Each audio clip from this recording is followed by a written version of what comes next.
계속해서 문제 4번 문제 4번 내용을 한번 보도록 하죠. 문제 4번의 물음 1번은 제가 미는 부분이라고 했죠. 그래서 이제 후보군에 해당하는 거고 이게 문제를 내보니까 처음에 이제 저한테 기본 강의를 안 듣고서 그냥 모의고사를 보러 오신 분들한테 내보면 이게 답을 못 하세요. 이 감사 계획 수립 시 감사 계획 수립 시 요구 사항이라고 하는 게 굉장히 중요한 거거든요. 감사 계획을 할 때는 이제 요구한다고 해서 우리는 그냥 공부할 때 요구 사항 세 가지는 뭐 이제 핵심 업무 팀원이 참여해야 되고 예비적 활동을 수행을 해야 되고 말 그대로 계획이니까 감사 계획을 이제 해야 된다. 뭐 이렇게만 암기를 하는데 그게 아니고 감사 계획을 할 때는 주 책임이 있는 사람이 굉장히 의사결정권을 가지고 있는 사람이 모든 의사결정권을 가지고 만약에 잘못됐으면 본인이 다 책임을 지겠다라고 하는 그 감사 조서에다가 사인을 합니다. 그래서 담당 파트너가 내가 이 클라이언트에 대해서는 어떠한 위험도 내가 감수하겠다라는 굉장히 중요한 거기 때문에 이제 실무적으로는 굉장히 중요한 일이지만 우리 공부하는 사람들 입장에서는 이런 거를 그냥 요구 사항이다. 고려 사항하고 거의 비슷하게 해서 잘 안 외워지니까 무슨 내용인지 모르니까 넘어가야 되겠다.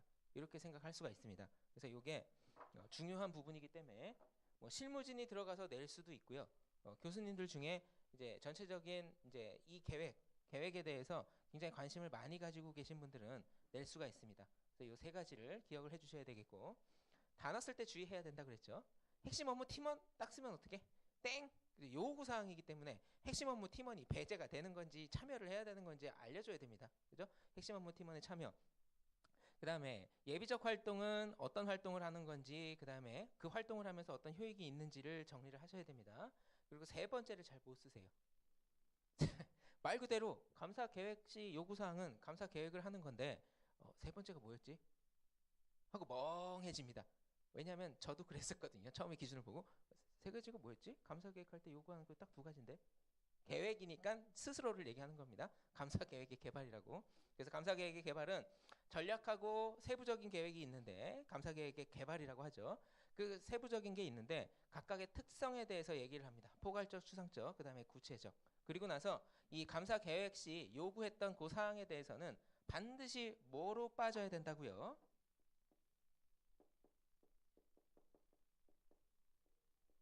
문서화가 되어야 합니다. 왜냐하면 감사 계획, 추가적인 감사 절차의 성격 시기 범위, 감사 계획의 결정은 우리 전문가적 의구심과 전문가적 판단 중에 전문가적 판단에 나온 겁니다. 그래서 전문가적인 판단은 구체적인 기준의 얘기가 없이 전문가의 경험 지식에 맡기는 부분이기 때문에 반드시 문서화를 해야 네가 나중에 전문가적 판단 가지고서 감사를 계획을 했다라고 하면 누군가에게 주장을 할 수가 있게 돼요.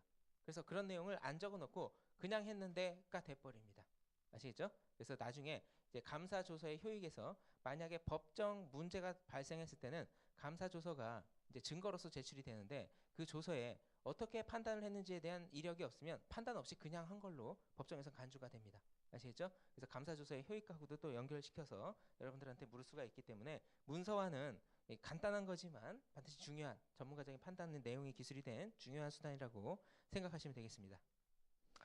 자, 그 다음에 기업과 환경에 대한 이해, 그 다음에 기본적인 위험평가 절차를 통해서 일반적인 대응을 하고, 그 다음에 내부 통제인데, 이 어떤 내부 통제에 대해서 관심을 갖는다고 했습니까?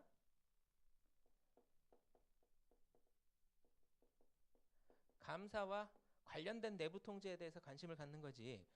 우리 중요성에서 공부했죠? 중요성 밑을 기는 개미 같은 것들, 사소한 것들은 감사 범위에서도 스코프 아웃, 범위에서 제외시켜버리고 설령 이제 중요한 부분에서 왜곡 표시가 발견되더라도 아주 사소한 것들은 미미한 것들은 전부 다 패스해버린다고 했죠.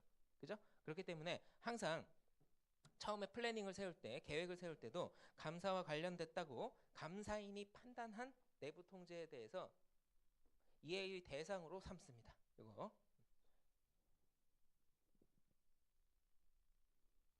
혹시나 이런 문제도 나올까요? 혹시나 이게 지금 우리가 위험 중심 접근법에 따른 감사 기준이죠. 그 이전에는 절차 중심이었거든요. 그래서 혹시 예전 거를 가지고서 그냥 그 이해의 대상으로 이렇게 나열을 했는 경우에는 틀리는 문장이 돼버립니다. 제가 이제 서포트에 보론에다가 실어놓고 연습에는 제가 동영상까지 담아놨거든요. 그래서 어떤 차이가 있냐면 절차 중심 접근법에서는 기업의 주요 거래에 대해서 이해를 먼저 시작합니다. 기업과 환경을 이해하는 과정에서 주요 거래를 인식해요. 그럼 처음에 이게 탑다운이 아니라요. 여기에서 트랜잭션에서 먼저 시작합니다. 그게 이전 기준이었어요. 아시겠죠? 그래서 주요 기업과 환경을 이해하는 과정에서 주요 거래에 대해서 한다. 이렇게 되면 ISA에 따른 방침이 아닙니다. 그렇죠? 그렇게 문장을 쓰시면 큰일 나요. 답안 쓸 때도. 그래서 항상 여기에서 위험을 가지고 있는 거기 때문에 이 위험 요소가 가장 많이 내재되어 있을 것이라고 판단한 감사와 관련된 내부 통제에 대해서 이해하는 겁니다. 알죠? 그래서 서술 방식도 반드시 위에서 밑으로 흐르게끔 써주셔야지 정답이 되는 거지. 이걸 믹스해서 갖다가 그냥 아시는 분들 확 거버립니다. 자, 그 다음에 우리가 이제 감사 계획을 세울 때 뭐 이런 기본적인 절차가 있겠다라고 하는 거는 한 6장까지는 가야지 완성이 됩니다. 이 내용들이 다 채워지는 거고, 우리가 단순하게 이제 2장에서 공부를 했었던 내용 중에 작년 시험에 조금 나왔고 전문가 활용 나왔고, 이제 시험 빈도가 출제 빈도가 많지 않은 부분에 대해서 세 가지가 있다 그랬어요. 그죠? 그래서 법규 위반이 재무제표에 미치는 영향과 관련해서 어떠한 플래닝을 세워줘야 될 것인가, 감사 계획과 관련된 거. 그다음에 만약 내부 감사인이 존재하는데 내부 감사인의 기능이 효과적이고 효율적일 때, 네, 이 부분에 대해서 감사인이 감사에 이제 활용을 하면 또 효과적이고 효율성 있는 감사를 할 수 있겠다라는 판단이 있을 때 활용 가능하고, 그 다음에 맨 마지막 거는 네, 전문가 활용이죠. 네, 전문가 활용. 그래서 굉장히 이제 전문가 활용의 사용 빈도가 많거나 아주 깊숙하게 관여가 되어 있는 그 재무제표를 감사한다라고 한다면, 경영진이 만약 지가 스스로 통제하에 작성하지 않고 전문가에 의존해서 작성했을 경우에는 기본적으로 재무제표의 위험도가 높아진다라고 볼 수 있다 그랬어요. 그죠? 항상 위험도는 높다라고 얘기할 수 없지만 정황적인 그런 증거가 있다고 그랬습니다. 그렇기 때문에 감사인이 그런 상황에서는 감사 노력을 집중해야 되는 상황이 발생할 수가 있기 때문에 감사 계획을 수립할 때는 지도 전문가를 활용할 것인지 반드시 고려를 해줘야 된다 그랬어요. 그죠? 그래서 이게 일단은 작년도에 컨셉만 나왔기 때문에 계획 쪽에 조금 광범위하게 내고 싶은 분이 만약에 들어가서 낸다 그러면 배점이 크게 구성이 될 수가 있어요. 이쪽 덩어리 자체가. 자, 일단 그렇게 되고 4번을 한번 보도록 하죠. 4번에 제가 물음 1은 말씀드렸고, 그 다음에 물음 2는요 적절한 감사 계획이 적절한 감사 업무에 미치는 영향, 그 감사 계획 수립의 효익이죠. 요거는 지금 당장 못 써도 괜찮습니다. 대충 써도 부분 점수는 일단 드릴 건데, 요거는 이제 어떻게 보면 암기 사항이에요. 그죠? 순수하게 암기 사항일 수 있습니다. 공부하는 그 정도에 따라서. 그래서 이건 이제 마지막에 시험 들어가시기 전에 그때 정리를 잘 하시면 되겠어요. 자, 그다음에 다음 페이지.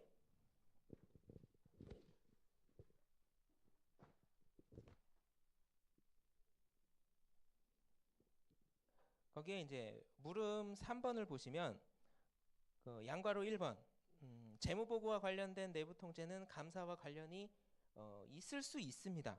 그죠? 여기까지는 괜찮아요. 그런데 감사인은 재무보고와 관련된 모든이라고 했기 때문에 아닌 겁니다.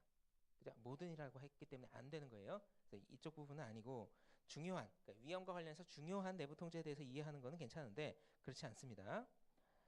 자, 그 다음에 양괄호 2번은 이거 말장난이에요. 작년 유해생들한테 냈다가 지탄을 받았던 문장인데 감사 계획은 감사 수행과는 별도로 교수님들의 문장을 다 분석해서 그분들하고 제가 혼연일체가 된 상태에서 새벽에 만든 거예요. 아시겠죠? 굉장히 문장이 좋습니다. 수행과는 별도가 아니죠.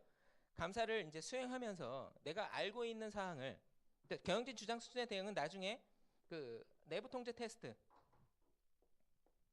그다음에 실증 절차로 연결이 되는 구체적인 과정인데, 이걸 하면서 담당 파트너가 몰랐던 부분에 대해서 알 수도 있죠. 그죠? 그래서 시간이 흐름에 따라서 제가 정기감사 종료 직후부터 단기감사 종료 직전까지 연속적으로 동적으로 고쳐질 수 있는 그런 과정이라고 일단 얘기를 했습니다. 그죠? 기준에서 이 부분을 강조를 하고, 그렇기 때문에 별도로라는 그런 표현이 잘못된 겁니다.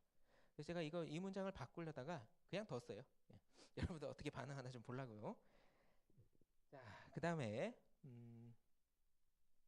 양괄호 4번.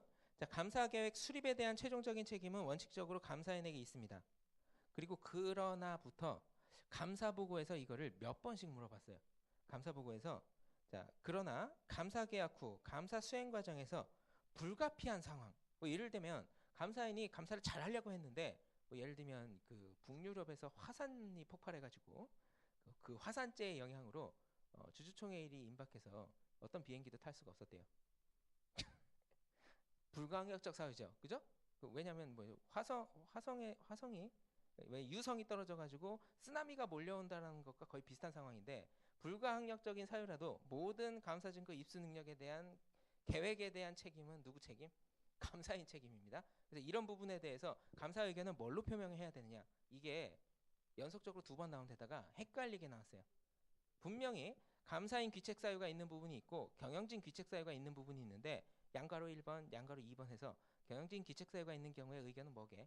감사인 귀책 사유가 있는 경우에 의견이 뭐게? 이걸 두 번 물었습니다. 그래서 이거는 모든 책임은 감사인에게 있는 겁니다. 그래서 뭐 충분하고 적합한 감사 증거를 입수할 수 없는 경우에는 예외로 한다. 절대 그런 경우는 없습니다.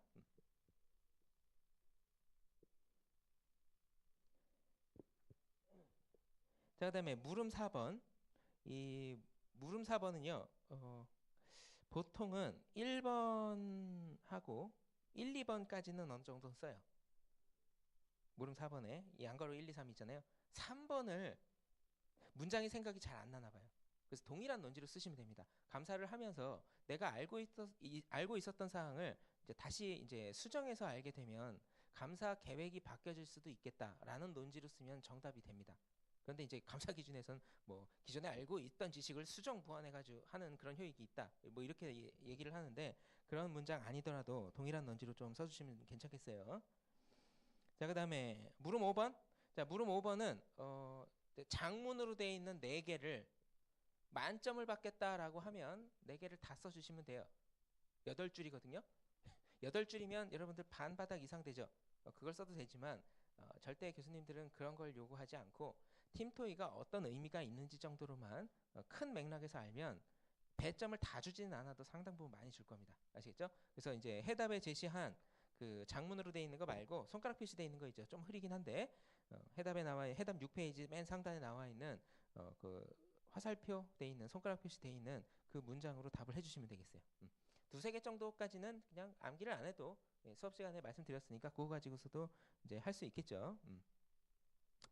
자, 그다음에 물음 6번. 물음 6번은 감사인의 독립성 해서 문장을 더 써야 되는데 어차피 답을 제시했으니까 안 썼습니다. 자리도 부족하고. 그래서 A, B, C 물음 6번에 양걸 1번 A, B, C 나와 있는 거는 그 정도까지는 암기가 돼 있어야 돼요. 암기가 좀 돼 있어야 됩니다. 암기라고 쓰시고 그다음에 문제 8페이지의 맨 상단의 왼쪽 부분에 양괄호 2번 있죠. 그거를 별표를 하세요. 수업 시간에도 말씀드렸지만 왠지 이게 제가 꿈에 보인다 그랬죠? 꿈에 보인다고 했으니까 이 박수무당이 되기 바로 직전인데 나중에 부적도 갖다 드릴게요. 예, 요거는 나올 것 같은 느낌이 듭니다. 그래서 이 커뮤니케이션이라고 하는 게 중요한 수단으로 이제 아이사에서 얘기를 하고 있기 때문에 이제 감사를 하는 과정에서 특히나 계획 단계에서 경영진에게 여기 뭐라고 써놨냐면 그 판서 노트에 경영진에게 투 경영진 그죠? 마치 편지 쓰는 것처럼 투 경영진에게 사전 커뮤니케이션이에요. 무슨 사전이냐면 지배기구하고 커뮤니케이션 하기 전에 밑에 있는 직원들한테 먼저 얘기를 해준다 그런 얘기입니다. 그 다음에 여기는 이제 다른 이제 기준서 번호가 다르죠. 지배기구에게 to from 이렇게 돼 있어요. 그죠? 쌍방향 커뮤니케이션이라고 이제 ISA에서는 얘기를 하지만 어찌 됐던 감사인 입장에서 경영진 입장에서 지배기구 입장에서 어떠한 효익이 있는지 이거를 정리를 잘 해주시기 바랍니다. 지금 당장 못 써도 괜찮아요. 그래서 유해생들 분들한테 이제 이거를 내면 거의 대부분 비슷한 답을 써요. 거의 대부분 이제 권성 선생님 책 많이 보니까요. 그렇죠? 그런데 이제 비슷한 논지면 맞게 하는데 그래서 제가 수업을 다 안 들어봐가지고 어떤 부분만 강조하는지 다 똑같이 쓰더라고요. 대단합니다. 머리 어떻게 그걸 다 똑같이 외우는지. 그래서 똑같은 방식으로 쓰는데 오답률이 높아요. 그 기준이 굉장히 중요한 기준이거든요. 그래서 제가 문장 형태로 일단은 여러분들 시험 만약에 나오면 그렇게 활용하시라고 문장 형태로 해놨는데 제가 밑줄을 그어놨어요. 그래서 이제 해답 6페이지에 물음 6번에 양가로 2번 첫 번째 줄 마지막 보시면 재무제표 작성에 대한 경영진의 책임을 깨닫게 된다. 경영진과의 사전 커뮤니케이션은 내가 이거 감사할 테니까 이거는 어쨌든 지배기구한테 알려주긴 할 건데 이쪽 부분 감사할 거다. 그러면 걔가 어떻게 해야 되겠어요? 사전에 준비를 해야 되겠죠. 아, 내가 이거 준비해야 되겠구나. 이제 긴장되는 거죠. 여러분 긴장되는 거예요. 수업 시간에 이제 여러분들 학교에서 이제 중간고사나 기말고사 보기 전에 교수님들이 말씀해 주시죠. 중간고사는 어디부터 어디까지다. 그럼 여러분들 긴장타기 시작하죠. 학점에 관심이 없으면 모르겠지만 하여튼 그렇게 나의 책임은 어디부터 어디까지, 예, 중간고사 범위는 어디까지, 기말고사 범위는 어디까지. 그 다음에 감사와 관련된 쟁점들을 분명히 하고 교수님들이 중간고사하고 기말고사 범위는 어딘데 내가 수업 시간에 강조한 PPT 있지 그거 중심으로 하면은 될 거야 라고 얘기해 주죠. 그럼 나는 그거에 대해서 어떻게 대비를 해줘야 됩니다. 그거 똑같아요. 시험 보기 전에 내가 해줘야 되는 책임에 대한 부분, 그 다음에 감사 시 쟁점이 되는 부분, 주요하게 공부를 해줘야 되는 부분하고 비슷합니다. 이거. 자, 그 다음에 경영진이 감사인에게 추가적인 정보와 설명을 제공할 수 있는 기회를 제공. 여러분들 답 써야 될 거 아니에요. 그죠? 중간고사 봅니다. 그러면 주요 포인트는 뭡니다. 여러분들 맨 마지막에 점수 받으려면 어떻게 해야 돼요? 답 써야 될 거 아니에요. 그죠? 그렇게 하시면 돼요. 기가 막힌 비유인데 별로 이렇게 감동을 안 하네. 이거 암기하기가 좋습니다. 아시겠죠? 방법이 없어요. 그 포인트가 들어가야 되기 때문에. 자, 그다음에 한편 지배기구와의 양방향 커뮤니케이션 거기다 하이라이트를 하세요. 자, 이쪽 부분을 이제 코퍼레이트 거버넌스 그 지배기구 지배구조 기업 지배구조와 관련해서 작년 시험에 나왔기 때문에 커뮤니케이션과 관련해서 또 물어볼 수가 있습니다. 그래서 경영진을 이제 감시 감독할 책임이 지배기구에게 있기 때문에 만약에 지배기구하고 감사인 간에 커뮤니케이션이 일어났다. 감사와 관련해서 커뮤니케이션이 일어나면 어떠한 이제 효익이 있는가? 그러면 지배기구가 원래 감시 감독을 다 해줘야 되는데 감사인이 없어도 자기 책임은 그건데 본인들이 전문성이 떨어지다 보니까 그리고 법규에서 요구하다 보니까 외부 감사인을 이제 데리고 올 수밖에 없습니다. 그죠? 그러면 외부 감사인한테 내가 해줘야 되는 부분의 일부를 맡긴 거하고 동일합니다. 그럼 둘 간의 협조 관계가 있어요, 없어요? 협조 관계가 있죠. 그래서 이제 감사 기준에서는 건설적인 관계를 수립하는 데 도움이 되고 그 다음에 이제 감사인이 전문성을 가지고 있는 감사인이 오다 보니까 재무제표 작성 책임 있는 경영진의 업무들을 볼 거 아닙니까? 그죠? 그렇기 때문에 재무제표의 왜곡 표시 위험 정도를 낮출 수 있다 이렇게 얘기를 합니다. 그래서 포괄적인 표현이긴 하지만 이게 커뮤니케이션을 한다라는 그 의미가 뭔지 어떤 효과가 있는지 그 부분에 대해서 물어볼 가능성이 굉장히 높아요. 그래서 이게 이론적인 베이스로 이제 설명을 하면 그렇게 이어갈 수가 있기 때문에 교수님들은 그걸 딱 보면 알지요, 느낌이. 그죠? 그런데 우리 공부하는 입장에서는 이거를 조사까지 포함해서 딸딸딸딸 외운단 말이죠. 절대 그럴 필요가 없습니다. 아시겠죠? 그래서 일단 요거는 왕별을 해두시고 후보군이에요.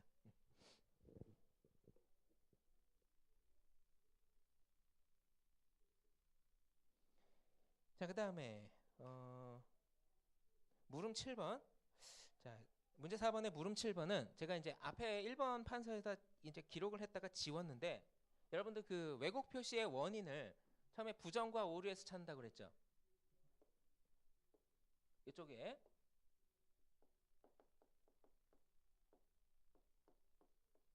요게 뭐 예를 들면 오류다. 오류면은 실수가 작은 것도 있고 크실 수도 있잖아요. 부정은요. 나중에 공부할 텐데 이건 작은 부정도 똑같은 부정으로 봅니다. 이를테면 이거예요. 바늘 도둑도 도둑놈이죠. 그죠? 남자만 얘기하겠습니다. 자, 그 다음에 소도둑도 도둑놈이에요. 똑같습니다. 나쁜 짓들은 그게 정도가 작아도 나쁘고 커도 나쁜 거예요. 결과적으로 나쁜 거기 때문에 그냥 나쁜 걸로 봅니다.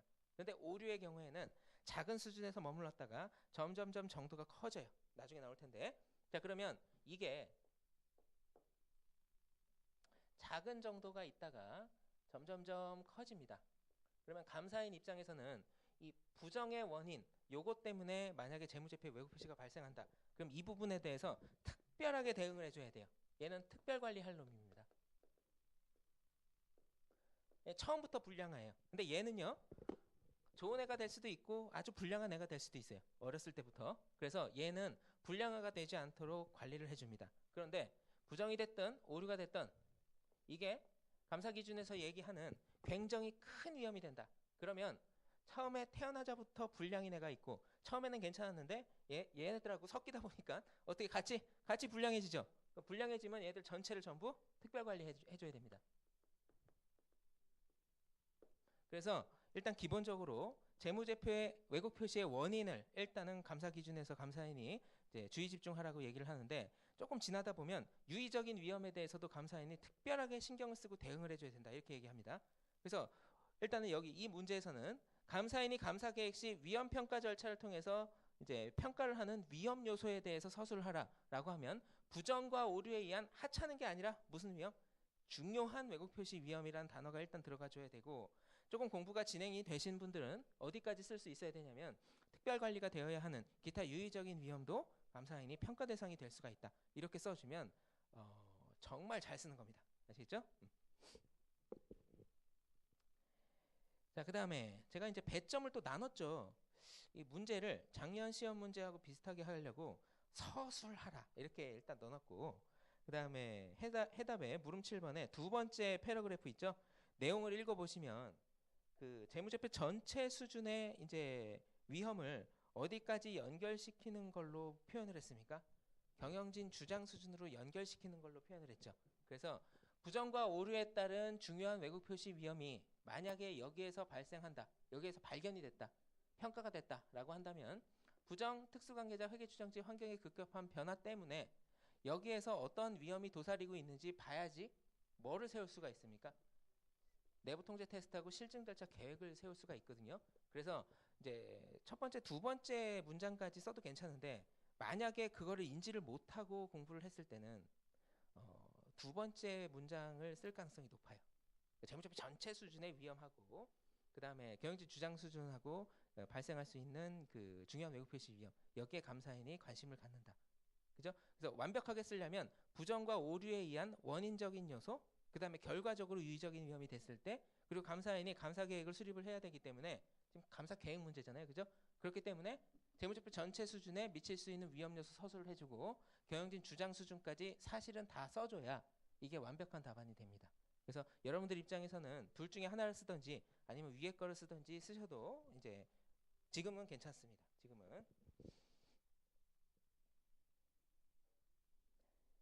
자, 일단은 그렇고, 물음 8번에 양거래 1번. 법규 위반 고의성 여부 따집니까?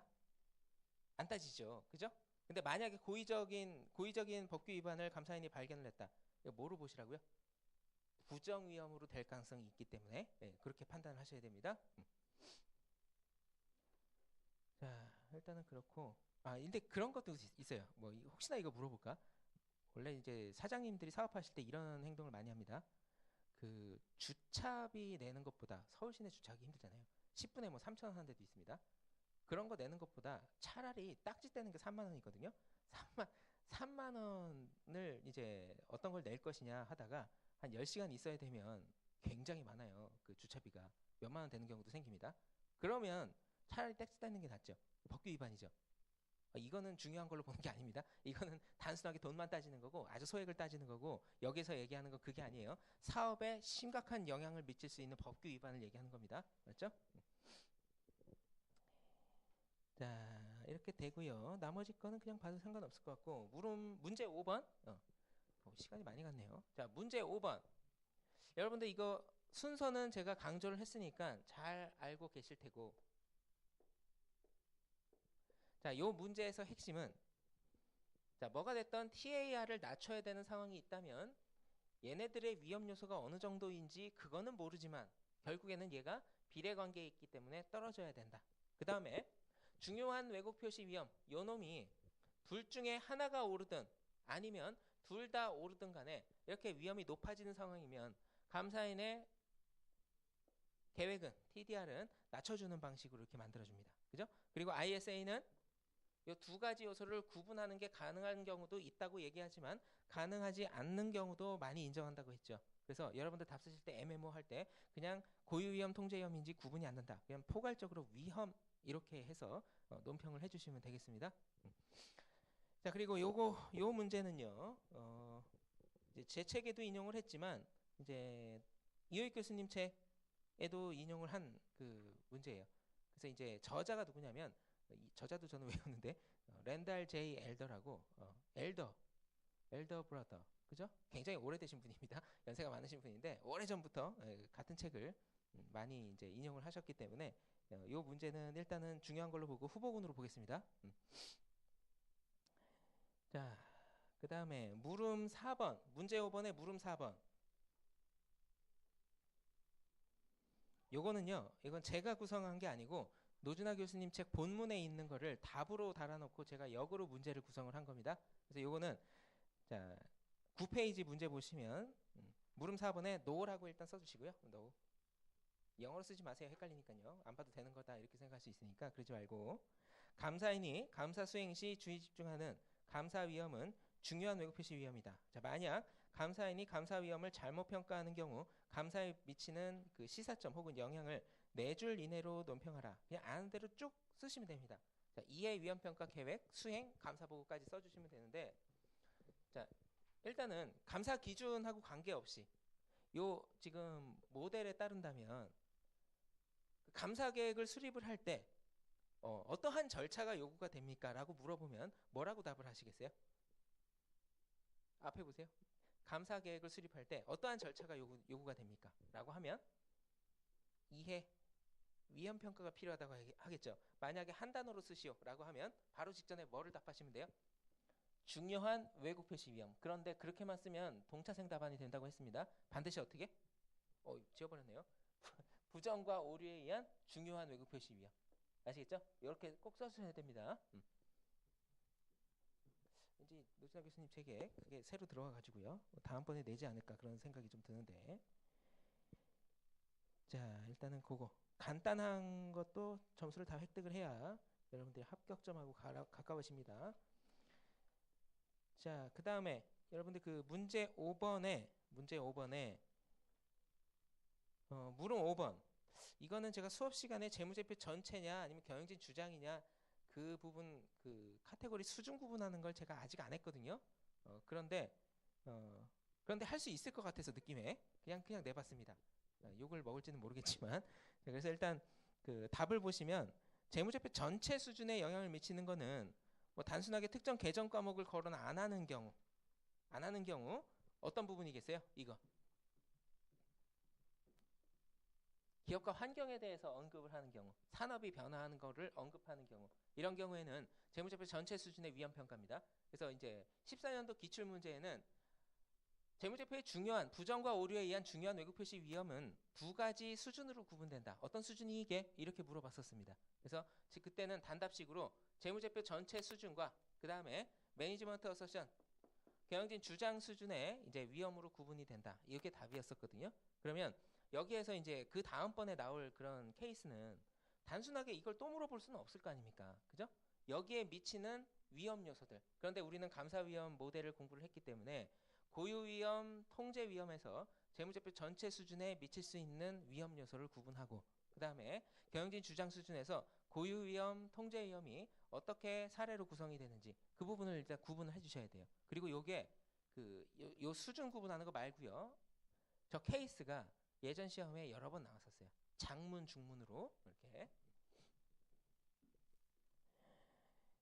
자, 그래서 제가 이제 수업 시간에 설명을 드린 거를 이제 수준만 여러분들이 구분을 해주시면 되겠고, 자, 그다음에 물음 6번, 요거는 요거죠. 자, 우리 감사 계획에서 여러 번 나왔었던 팀 구성의 원칙, 요거 잘 알고 계셔야 됩니다. 간단하죠. 적격성, 독립성을 만족시켜주는 그걸 케이스로 만들어요. 케이스로. 왜냐하면 감사 팀원은 어떻게 구성되어야 합니까? 라고 하면 너무 짧잖아요. 요구하는 게.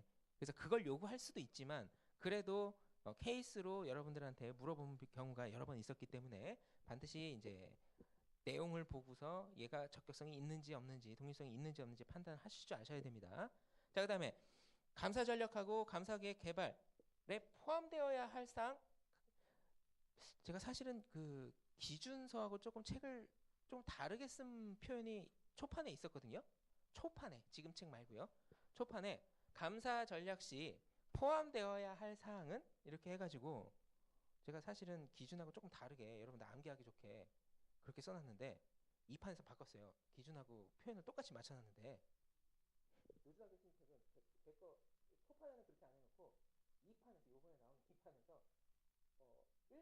표현을 그대로 똑같이 따라서 아시겠죠? 뭐 제가 대단하다는 게 아니라 그렇게 표현을 해도 여러분들 뭘 쓰셔야 되냐면 여기 그 팀원들에 해당하는 자원의 양, 그죠? 투입 시기, 그 다음에 또 뭐가 있었습니까? 투입 인원 이런 거 있었죠. 그 다음에 추가적인 감사 절차의 성격 시기 범위, 그죠? 그 부분에 해당하는 걸 원래는 감사 전략을 수립하는 데는 어떠한 효익이 있는가 이렇게 물어봐야 그 네 가지를 쓰는 건데 제가 1판에서는 제 판단에 따라서 단순하게 감사 전략에 포함되어야 하는 사항 실무적으로 그렇게 하기 때문에 그냥 포함 사항 이렇게 해놨는데 교수님 책이 업데이트되면서 포함 사항으로 또 바꿨어요. 그러니까 그렇게 물어봐도 체계에서 물어보는 거랑 똑같이 그렇게 생각해 주시면 되겠습니다. 자, 그다음에 감사 계획의 개발 여기에서도 세 가지가 있는데 두 가지만 기억하면 된다고 그랬죠. 자, 그렇게 해주시면 되겠고 물음 7번. 자, 물음 7번을 제가 이거를 우회적으로 물어본 거예요. 자, 문제 10페이지에 물음 7번 한번 보겠습니다. 자, 감사는 재무제표의 왜곡 표시를 모두 적발할 수 없으며 그러한 기대를 가질 수도 없다. 감사 고유의 한계죠. 그죠? 그러면 합리적인 확신을 높이기 위한 그 어떤 감사인의 대응이 필요할 겁니다. 회계감사 수행 시 감사인이 재무제표의 왜곡 표시를 식별하지 못하여 미발견 왜곡 표시로 남게 할 가능성을 최소화하는 그 다음부터 체크 표시를 하세요. 밑줄 효과적인 감사 계획을 수립하여야 하는 바 이러한 감사인의 대응 이외의 다른 전략 이게 뭡니까? 합리적인 확신을 높이기 위한 계획하고 맞지 않는 것을 쓰라는 표현이거든요. 우회적으로 그죠? 조금 짜증날 수는 있습니다. 자, 그래서 자, 일단은 그 해답을 한번 보세요. 합리적인 확신을 높이기 위해서 이제 세 가지를 요구한다고 했습니다. 그죠? 그 효과적인 계획, 리스크 베이스드 어프로치, 그 다음에 신뢰성 있는 테스트 방법 사용. 그러면 그 중에서 이제 관계가 있는 건 일단은 양괄호 2번. 자, 일단 중요한 왜곡 표시 위험이 높은 분야의 감사 노력을 집중한다. 자, 이렇게 돼 있었는데, 잠깐만요. 답이 좀 이상한데요. 답이 거꾸로 된 거 아니에요? 잠시만요. 1번은 해당 사항이 맞고요. 왜 이러지? 자, 여러분 해답의 1, 3번을 동그라미 2번으로 바꿔주세요. 자, 해답의 1, 3번을 동그라미 2번으로 바꿔주세요. 이상한데 다른 전략 안 돼요. 다른 전략 그렇죠. 다른 전략 2번으로 바꿔주세요. 답을 동그라미 1, 3이 아니고 동그라미 2로 바꿔주세요. 동그라미 1번 재무제표에서 중요한 비중을 차지하고 있는 재고자산과 매출채권 중 산업 특성상 진부와 속도에 영향을 받는 재고자산. 자, 진부와 속도에 영향을 받는 재고자산이면 일단은 요거 고유 위험이에요, 통제 위험이에요? 고유 위험이죠. 재무제표 전체 수준이에요. 일단 경영지 주장 수준이에요. 경영지 주장, 그죠? 예. 재고자산 언급했기 때문에 재고자산에 대해서 보수적인 위험을 설정하고 감사 계획을 수립하였다. 이거는 뭡니까? 위험이 높은 부분에 감사 노력을 집중한다는 그런 원칙이었죠. 그래서 여기 약간 응용 문제입니다. 자, 그다음에 동그라미 3번. 감사팀원이 대부분 입사한 지 3, 4년 정도의 경력을 갖춘 회계사, 경험이 조금 별로 없는 경우에 속합니다. 감사 위험이 높다고 판단한 고객회사의 실증 절차 수행 시 그렇게 하면 안 돼요. 경험 있는 사람이 좀 들어가줘야 됩니다. 통계적 방법에 의한 표본 감사를 수행하도록 지시하고 문서화를 강조했다. 빅펌이죠. 보통 이제 인차지가 되면 3, 4년 차도 인차지를 하거든요. 그러면 경험이 적지 않습니까? 그래서 법인 방침을 이제 강요를 많이 합니다. 그리고 5년 차에서 8년 차가 거의 많이 퇴사를 한 상태이기 때문에 일단은 팀을 꾸려야 되면은 5년 미만에 있는 그 회계사들로 팀을 꾸릴 수밖에 없어요. 빅펌은 조금 연령대가 좀 젊습니다. 평균 연령이. 자, 그래서 이런 부분의 경우에는 이제 나중에 할 테지만 이제 감사 증거 입수와 관련해서 신뢰성이 높은 위험이 높기 때문에 신뢰성이 높은 그런 감사 증거를 입수를 해야 되는 계획을 수립하는 거하고 관계가 있어요. 그래서 이게 양가로 3번에 해당하는 그런 설명입니다. 해답에. 자, 그다음에 작년도에 공부하신 분들 동그라미 2번 맞는 문장이에요? 틀린 문장이에요?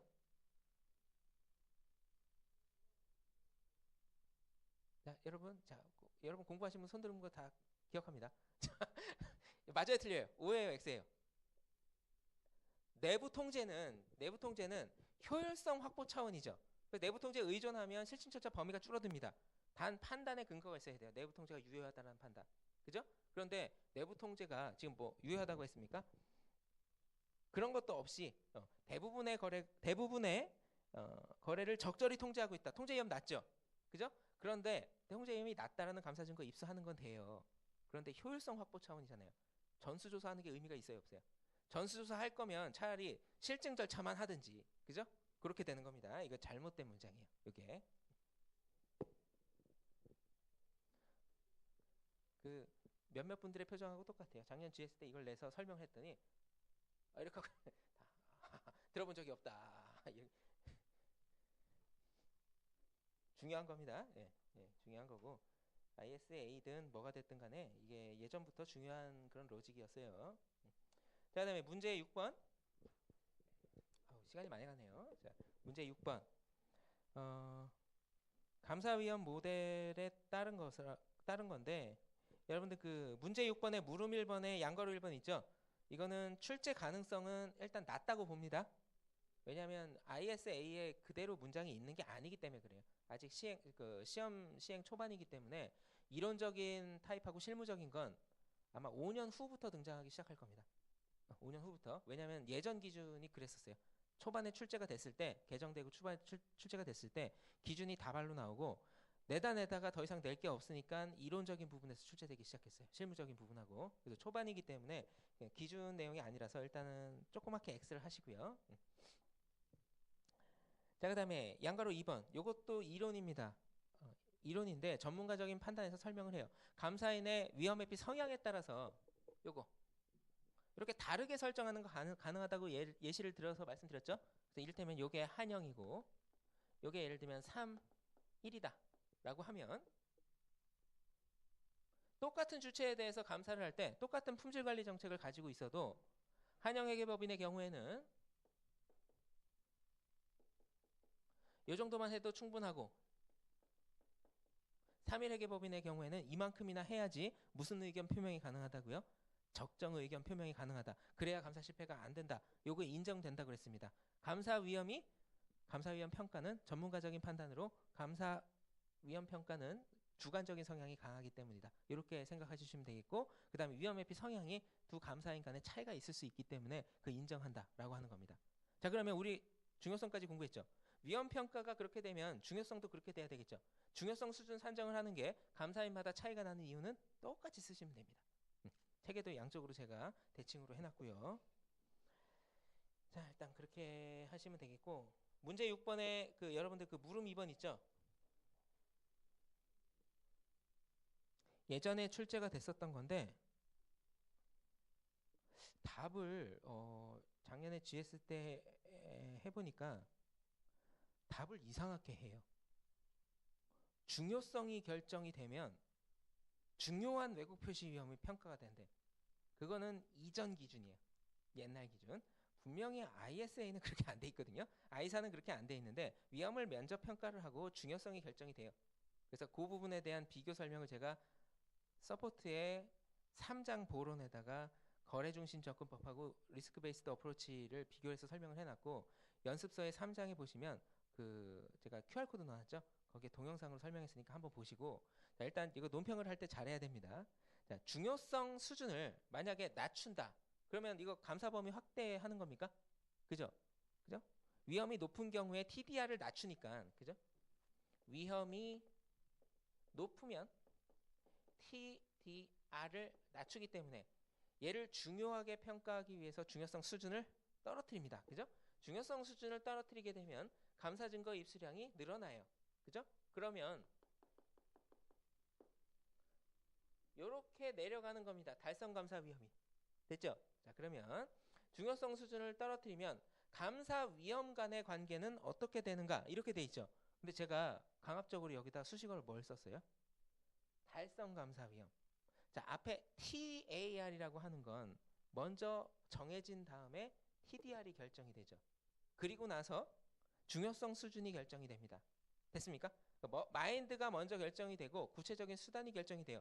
그 다음에 남는 위험은 뭐만 남아요? 요소가? 달성 감사 위험 AAR만 남죠. 근데 그거를 못 쓰시는 분들이 되게 많아요. 이걸 문제를 냈더니 난리입니다. 난리예요.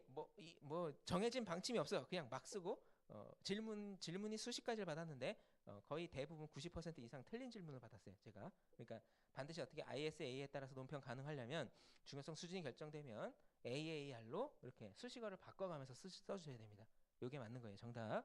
자, 그 다음에 중요성 수준을 낮추면 증거량이 늘어납니다. 증거량이 늘어나면 당연히 어떻게 돼요? 달성 감사 위험이 떨어지게 되는, 이렇게 이제 낮아지게 되는 그런 이제 효과가 있는 겁니다. 그래서 이게 예전에 기출이 된 거고, 요 방식이 교수님들의 서술 방식이기 때문에 그대로 준수하지 않으면 어떻게 된다? 이게 제가 다른 게 아니에요. 땡입니다. 알았죠? 자, 그 다음에 문제 7번. 문제 7번 이제 조금 선다형이 들어가야 마음이 조금 편해지죠. 마음이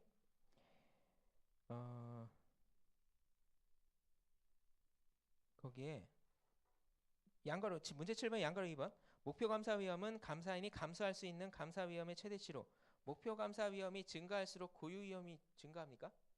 목표 감사 위험은 자기가 하는 거고 자기가 설정하는 거고 고유 위험 통제 위험은 평가 대상에 따라 틀립니다. 그죠? 연결 관계가 있는 게 아닙니다. 아니 역관계라며. 아니 그거는 설정하는 과정에서 그런 거고 그죠? 네, 연결시키시면 안 돼요. 고유염이 뭐 높아지면 어쩌고 저쩌고 된다. 고유염도 증가한다. 그게 아닙니다. 자, 양가로 3번 AB 감사인이 C 회사를 감사하는 경우 위험에 대한 성향과 관계없이 C 회사에 대한 AB 감사인의 중요성 수준은 서로 같아야 한다. 아니죠. 성향이 다르기 때문에. 근데 우회적으로 이렇게 물어볼 수 있어요. 자, 어떤 감사인도 감사 기준 요구사항에 따라 감사 증거 입수량은 같아야 한다. 틀려요. 그것도 틀린 겁니다. 감사 기준 요구 사항에 따른 게 뭐 다 맞춰줘야 되는 거 아니냐? 그거 아닙니다. 전문가적 판단 인정하기 때문에 다 상대적인 플래닝을 다 인정을 합니다. 됐어요. 그리고 양가로 7번 제가 주의하라고 말씀드렸고 양가로 5번 보겠습니다. 자, 중요성은 정보의 유용성에 대한 경계선이나 구분점을 제공함으로 정보가 유용하기 위해서 갖춰야 되는 1차적 질적 특성이다. A이므로 B이다. 괜찮죠? 먼저 나왔던 건 유용성에 대한 경계선이나 구분점을 제공하기보다 정보가 유용하기 위해서 갖춰야 되는 1차적 질적 특성이다. 이렇게 해놨는데 A하고 B하고 다른 게 아니고 A하고 B하고 같은 겁니다. 근데 질문을 작년에 받았던 거는 어떤 건 재무회계에서 얘기하는 거기 때문에 감사에서 얘기하면 안 된다 이렇게 되는데 아니에요. 그건 예전 기준이고요. 지금 기준은 ISA에서 중요성 수준을 거론하기 이전에 중요성은 해당 국가의 재무보고 체계에서 언급하는 그 기준에 따른다 이렇게 돼 있어요. 그래서 회계감사 현행 ISA가 중요성을 언급을 할 때 그 재무보고 체계에 해당하는 그 중요성 개념을 차용을 해옵니다. 그래서 제 서포트에 제가 주기를 달아놨어요. 그렇게. 근데 이제 노준하 교수님 책에 그 문제 답을 달아놓을 때 옛날 방식으로 아직 달아놓은 걸 고치질 않으셨어요. 의도적으로 안 고쳤는지 아니면 보다가 교정을 보다가 빼놓으셨는지 그건 알 수 없죠. 그죠? 그렇기 때문에 이거는 답을 고쳐서 알고 계셔야 됩니다. 네. 자꾸 그렇게 질문이 들어온 건 누군가가 그렇게 설명을 그렇게 했었다는 거죠. 그죠? 잘못 설명된 거예요. 그렇죠? 재무보고 체계에서 얘기하는 중요성 개념을 인정합니다. 자, 그 다음에 마지막 문제이죠. 문제 8번. 문제 8번은 정답률이 조금 낮아요. 정답률이 낮고 일단 물음 2번. 자, 지금 그 재무제표의 항목에 대해서 이제 얘기를 하고 있는데 재무제표 전체 수준의 중요성이 있고 그 다음에 그 거래 및 계정 전의 공시 수준으로 이렇게 뿌려준 게 있었죠. 그죠? 그래서 재무제표 전체 수준에 해당하는 건 벤치마크의 백분율을 조정을 하고 그 다음에 질적 요소를 조정하는 과정이 있었고 이게 이제 매니지먼트 어서션 수준의 매터리얼리티 중요성으로 이렇게 내려앉는 그런 과정이었습니다. 그리고 이 과정 중간에 퍼포먼스 매터리얼리티가 들어오고 요거는 기본적으로 재무제표 전체 수준의 중요성에다가 곱하기 1 마이너스 삭감률을 하는 그런 과정이 있는데 제가 기본 컨셉을 말씀드렸죠.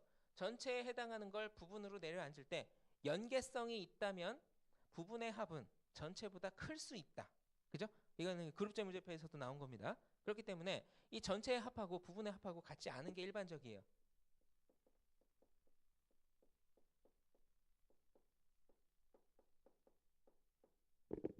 그러면 그 원인을 생각을 해줘야 된다 그랬죠. ISA에서 얘기하는 게 아니고 이제 교수님들 이론서에 그다음에 국외서적에 이제 이론 베이스로 설명을 해놓고 있는 거는 서로 간의 상세관계, 연계관계 이런 거를 이제 고려를 해야 되기 때문에 이렇게 되는 거고, 만약 문제에 유형자산하고 매출채권만 있었다.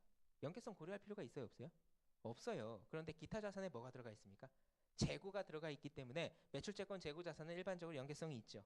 그죠? 그래서 그거를 이제 표현을 해놓고 있는 거기 때문에 연계성을 고려해서 금액이 같게 되면 너무 보수적으로 계획을 하게 된다. 이렇게 논평을 해주면 되겠습니다. 자, 그 다음에 자, 여러분들 그 물음 4번에 양가로 4번 있죠. 문장을 고친다고 체크 표시를 해놓고 안 고치고 여러분들한테 그냥 들었어요. 자, 원래는 물음 4번에 양가로 4번. 자, 명백히 사소한 항목은 감사 위험에 미치는 영향이 거의 없을 만큼 미미한 항목으로 정의될 수 있으므로, 그죠? 아주 개미 같은 것들이죠. 별도의 중요성 수준은 필요하지 않다. 맞습니다. 별도의 기준은 필요하지 않다. 그러면 틀린 거예요. 그래서 해답에 그 해답 11페이지에 물음사의 항목 4를 삭제해 주세요. 별도의 중요성 수준 필요하지 않죠? 이거 중요성 수준이 아니고 그냥 단순한 기준일 뿐입니다. 자, 그다음에 물음 5번. 연습서에 있는 걸 제가 바꿨죠. 그죠? 연습서에 있는 거 잠깐만. 연습서로 옮기다가 문제를 고쳤는지 또 헷갈리네요. 거의 비슷한 세팅으로 한 건데. 자, 어쨌든 자, 물음 5번. 위험이 높아지는 상황입니까? 비상장에서 상장 상태로 있으면 플래닝 단계에서 뭐가 지금 바뀌어 버려요? 요놈이 바뀌어 버리죠. 그죠? 그래서 요놈을 떨어뜨려야 되는 상황입니다. 그러면 이게 TDR이 자연적으로 떨어지게 되면 중요성을 높여서 중요성 수준을 낮춰야 되겠죠. 그죠? 중요성 수준을 낮추는 그런 방향에서 백분율의 경우에는 떨어뜨리고 얘는 1보다 작은 수치를 곱해줘야 되겠죠. 그죠? 그리고 요놈의 경우에는 삭감률을 어떻게 해야 돼요? 높여야 되겠죠. 많이 삭감을 해줘야 되겠죠. 그죠? 요거하고 이제 거꾸로 돼 있는 논평을 고르시면 되겠고, 헷갈리지 말으셔야 되는 건 자, 물음 5번의 매출채권 계정의 배분된 중요성. 자, 매출채권은 회계추정, 특수관계자 거래 및 수익인식 등 다양한 형태의 위험이 존재하고 있어. 중요성 수준을 높이면 괜찮습니다. 중요성을 높이면 괜찮습니다. 그런데 중요성 기준 금액을 낮춰야 되죠. 그죠? 중요성을 높여서 하는 건 맞습니다. 그런데 중요성 기준 금액을 이제 높이는 게 아니라 이때는 금액을 낮춰야지 노력이 집중이 되겠죠. 그렇게 하시면 되겠고, 이제 기본적으로는 암기 사항이 몇 개가 들어가긴 했지만 이제 어느 정도 논리가 깨우치면 똑같게 답은 못 써도 비슷하게 상당히 답을 쓸 수 있는 그런 형태로 일단 구성했어요. 됐죠? 일단은 잡스러운 거는 뺐습니다. 자, 그리고 이 모의고사 있죠? 요거를 제가 되게 힘들어요. 선별하는 게 있는 걸 또 없는 건 또 만들어야 되고. 그래서 이게 연습서에 있는 거 있죠? 연습서에 있는 것도 분량이 상당한데 연습서에 포함되어 있지 않은 부분만 아는 문제만 일단 빼놔가지고 연습서에 보충하고 싶은데 아직 보충을 못한 문제들 있죠. 그래서 이것까지 보충을 하면 물 셀 틈이 없어요. 95% 이상, 5%는 모릅니다. 95% 이상 하여튼 물 셀 틈이 없어요. 이거 비껴가서 나온다. 그런 거 그딴 건 없어요. 그딴 건 마켓 리스크. 됐죠? 그건 나도 모르는 것들. 그러니까 그렇게 생각하시면 되겠고, 요게 이제 나중에 제가 그 유튜브에 올려놓을 거예요. 아시겠죠? 유튜브에. 그래서 유튜브에 올려놓는다면 중간에 가시는 사람이 있습니다. 그러면 한 사람이라도 빠지면 유튜브에 안 올려요. 많이 결성률이 높은 경우에 4번 중에 제가 한 번 안 올렸어요. 알았죠? 그러니까 반드시 참석을 해주시고 나중에 그 도서실에서 공부를 할 때 이거를 해설을 다시 보고 싶다. 한 번 정도는 다시 보고 싶을 경우가 있을 거 아니에요. 그때 제가 이제 답지에다가 그 QR 코드 이거 딱 붙여서 줄 테니까 버리지 말고요. 그렇게 보시면 되겠어요. 토요일 날 고생 많이 하셨고 여러분들 그 댁에 가셔서 공부하지 마요. 보통 강사들 공부 열심히 하라 이렇게 하죠. 하지 마요. 됐어요. 왜냐하면 나중에 힘이 필요하기 때문에 내일까지 놀고요. 월요일부터 하시면 됩니다. 아시겠죠? 수고하셨고요. 월요일 날 저녁이죠 또. 그죠? 월요일 날 저녁 맞죠? 네. 월요일 날 저녁 때 또 뵙겠습니다. 수고하셨습니다.